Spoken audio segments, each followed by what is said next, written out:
Hello అండి. అందరూ ఎలా ఉన్నారు? ఈరోజు వీడియో వచ్చి గోరుచిక్కుడుకాయ కొబ్బరి ఫ్రై ఎలా చేసుకోవాలో చూసేద్దాం రండి.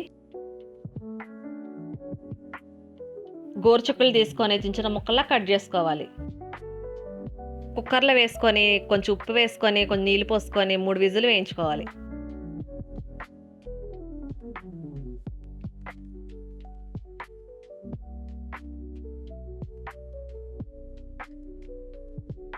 స్టవ్ వెలిగించి పాన్ పెట్టుకొని 5 స్పూన్లు ఆయిల్ ఏసుకోవాలి.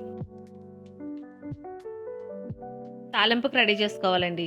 10 వెల్లుల్లి రబ్బలు, ఒక స్పూను పచ్చెనపప్పు, అర స్పూను సాయి మినపప్పు, అర స్పూన్ జీలకర్ర, పావు టీ స్పూను ఆవాలు, కొంచెం కరివేపాకు, 4 ఎండుమిర్చి కట్ చేసుకొని ముందుగా వెల్లుల్లి తాలింపులు వేపుకోవాలి. మిగతాయి కూడా వేసుకొని వేపుకోవాలి. ఇందాక ఉడకపెట్టిన చిక్కుడుకాయలు ఒక జారలో తీసుకొని వడకట్టుకోవాలి. చిక్కుడుకాయలు కూడా వేసుకొని కలుపుకొని మూత పెట్టేసుకోవాలి.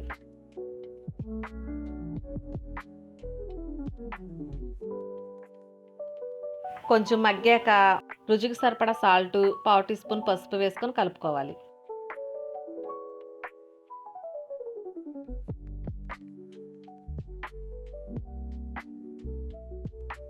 ఇంకొంచెం మగ్గాక అరచెక్క కొబ్బరి తురుమేసుకొని కలుపుకొని మళ్ళీ మూత పెట్టుకోవాలి.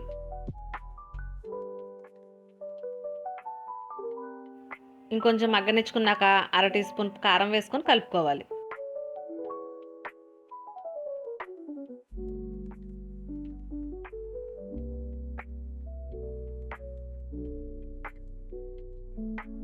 ఇలా మగ్గాక స్టవ్ ఆఫ్ చేసుకోవడమేనండి. అంతేనండి, ఎంతో రుచికరమైన మన గోరుచిక్కుడు కొబ్బరి ఫ్రై రెడీ.